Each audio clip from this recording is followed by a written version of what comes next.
We do recognize that in the time of the pandemic, there's a heavy reliance on technology as an enabler, whether it's for business, whether it's for education or communication.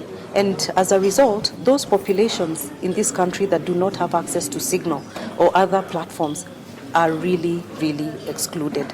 In order to bridge that gap, the Communications Authority of Kenya is working at an enhanced rate towards the implementation of products or projects under the Universal Service Fund, and part of this is the Phase 2 voice connectivity, which we are currently at an advanced stage of mobilization, which will ensure that areas that do not have access to network will begin to experience that transformation that Signal and the other enablers can bring within those communities.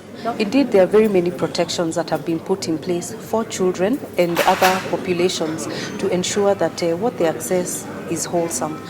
Coming to the issue of child online protection, this is one of our flagship projects actually for the last couple of years, and we have really enhanced it during the COVID pandemic, and we'll soon be running a campaign on child online protection in recognition of the very issues that you have mentioned. Children are learning on these platforms, they're spending a lot of eyeball time on screens and on the internet as a protective measure, and this will be running. We will also be enhancing it actually to include gender-based violence, which is yet another aspect that has emerged.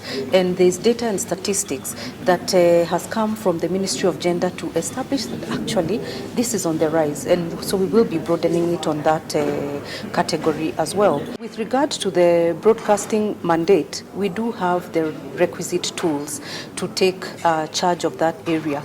But as we are all aware, culture is evolving very, very fast and across many fronts. Now, our contribution as the authority is to ensure that when the free-to-air TV is switched on in any home or any place where viewers are watching, that it carries the content with a responsible way in a manner that is required by the regulatory tools. We do have a programming code that sets out in great detail the timing and the manner and the tone of content that is supposed to be displayed on these stations, and that is a commitment that we continue to keep up to ensure that our airwaves are safe.